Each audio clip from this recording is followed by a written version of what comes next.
중국의 권력 구조가 뒤흔들리고 있습니다. 그 중심에는 시진핑 국가주석의 실각설이 자리하고 있습니다. 이 소문은 단순한 해외 매체의 추측이 아니라 미국의 핵심 안보 라인에서 직접 언급되며 그 무게가 달라졌습니다. 과거 미 육군 중장이자 국방정보국 국장을 지낸 마이클 플린 장군은 최근 강연에서 중국 내부의 권력 구조가 이미 전환기를 맞고 있다고 주장했습니다. 단순한 인사 이동이 아니라 체제 자체가 흔들리고 있다는 말입니다. 플린 장군은 구체적인 이름도 거론했습니다. 장유샤, 등세, 천진. 이들이 각각 군사주석, 국가주석, 국무원 총리로서 새로운 3인 지도체제를 협의했다는 정보입니다. 단순한 개인의 권력 상승이 아닌 시진핑 체제의 붕괴를 전제로 한 새로운 권력 구조의 구축. 이 시나리오는 점점 더 구체적으로 다가오고 있습니다. 장유샤는 단순한 군부 실세가 아닙니다. 그는 덩샤오핑 시절 중앙고문위원회가 가지고 있던 실질 권력의 재현을 꿈꾸고 있으며 공산당 원로들과의 긴밀한 관계 속에서 그 구상을 현실로 옮기고 있습니다. 1980년대 덩샤오핑이 중심이 된 원로체계는 정권의 안정을 위한 조언자라는 명분 하에 사실상 최고 권력자 역할을 해왔습니다. 당시 원로들은 당과 국가주석의 교체까지 좌지우지할 정도로 막강한 영향력을 행사했습니다. 바로 이 구조가 지금 다시 등장하고 있습니다. 2025년 6월 30일 중국 공산당 중앙정치국은 불연회의를 소집하고 당중앙 정책심의조율기구에 대한 업무 규정을 통과시켰습니다.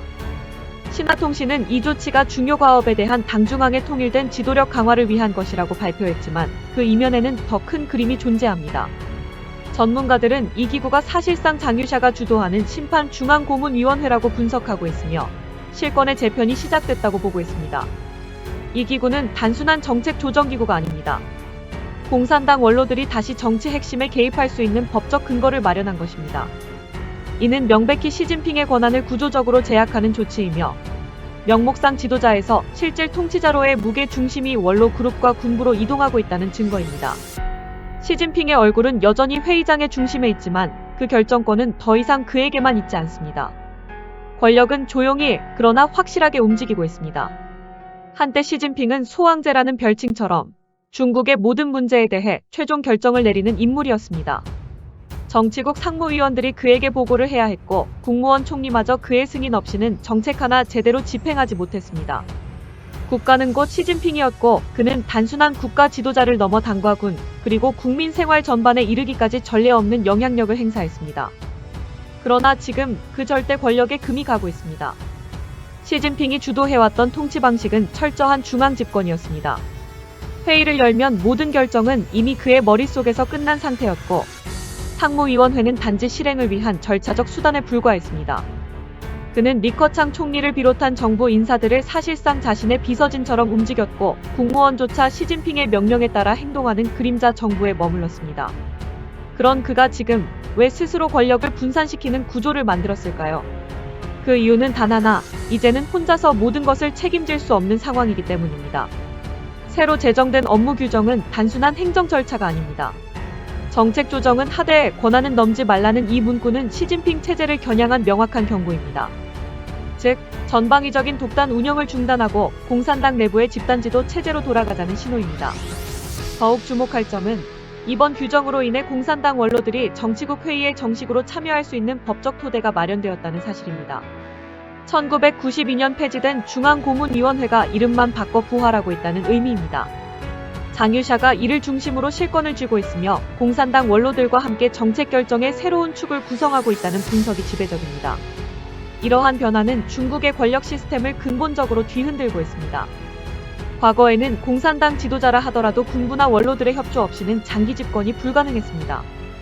그 균형을 깬 인물이 시진핑이었다면 지금 그 균형은 다시 복원되고 있습니다. 시진핑은 더 이상 유일한 결재자가 아닙니다. 이제 그는 단지 대표 얼굴일 뿐이며 결정은 장유샤와 원로 집단이 내리고 있습니다. 권력은 언제나 변화의 조짐을 남깁니다. 시진핑의 권력이 위태롭다는 사실은 이미 여러 곳에서 감지되고 있습니다. 대표적인 사례는 시진핑의 부친, 시중신의 기념관 이름이 관중혁명기념관으로 변경된 사건입니다. 이는 단순한 상징 교체가 아닌 시진핑 가문 자체에 대한 공산당 내부의 선긋기입니다. 더 큰 변화는 그의 경우 시스템에서 나타났습니다. 불과 6개월 전만 해도 수십 명에 달하던 그의 경호팀은 절반 이하로 축소되었습니다. 이는 단순한 보안 조치가 아닌 지도자로서의 신변 안정에 대한 신뢰 저하를 상징합니다.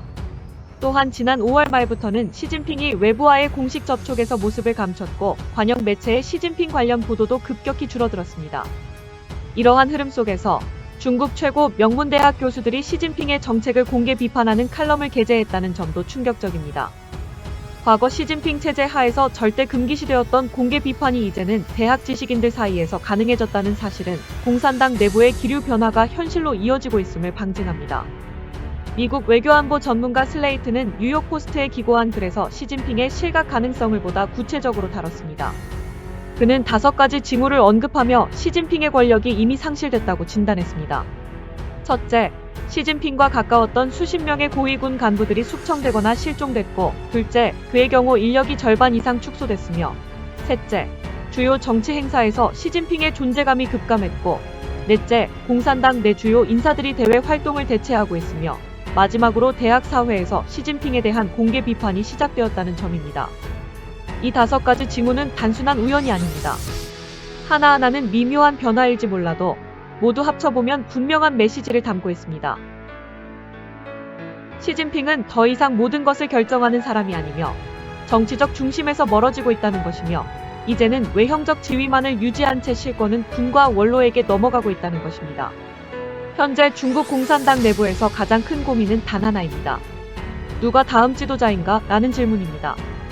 시진핑이 실각하거나 후퇴한다면 그 권력을 이어받을 인물이 누구인지에 따라 중국의 미래는 전혀 다른 방향으로 흘러가게 될 것입니다. 일각에서는 등세나 왕훈인 같은 이름이 거론되고 있지만 그 누구도 공식적으로 후계자로 지목된 바는 없습니다. 이는 시진핑이 지난 10년간 격대지정이라는 덩샤오핑식 후계자 지명 원칙을 깨뜨리고 후계자를 지정하지 않은 채 장기 집권을 이어온 결과입니다. 더욱이 군사주석직을 누가 이어받을지에 따라 정권 교체의 성격이 결정됩니다. 만약 장유샤가 계속 이 자리를 유지한다면 이는 군사 권력과 행정 권력의 분리가 이뤄진다는 것을 의미하며 권력 충돌의 가능성도 배제할 수 없습니다. 그러나 군 수장이 바뀐다면 중국은 비교적 평화로운 정권 이양 국면을 맞이할 수 있습니다. 덩샤오핑은 장점인에게 권력을 넘긴 뒤 후진타오를 다음 세대로 지정하는 방식으로 정권 교체를 설계했습니다. 이는 권력 투쟁을 막고 독재 체제를 예방하기 위한 시스템이었지만 시진핑은 이 원칙을 따르지 않았고 결국 현재의 권력 공백을 초래했습니다. 시진핑 이후에 중국은 다양한 가능성을 안고 있습니다. 그는 완전히 물러나는 대신 명예직이나 상징적인 지위를 유지한 채 뒤에서 영향력을 행사할 수도 있습니다. 혹은 아예 모든 공직에서 물러나 정치권을 떠나는 시나리오도 배제할 수 없습니다. 어떤 경우든 중국의 권력 구조는 이미 바뀌고 있습니다. 단지 그것이 대외적으로 드러나지 않을 뿐입니다. 권력은 언제나 조용히 이동합니다. 그 이동이 지금 중국에서 벌어지고 있으며 세계는 그 여진을 주시하고 있습니다. 이 거대한 변화는 단지 시진핑 한 사람의 문제로 끝나지 않습니다. 그것은 동아시아의 안보 지형과 글로벌 경제 질서 전반에도 중대한 영향을 미칠 것입니다. 레알TV는 여러분의 이야기를 기다립니다. 영상에 다루어줬으면 하는 내용이 있다면 댓글로 남겨주시면 영상으로 제작해드리겠습니다. 끝까지 시청해주셔서 감사합니다. 구독과 좋아요는 영상을 만드는데 매우 큰 힘이 됩니다.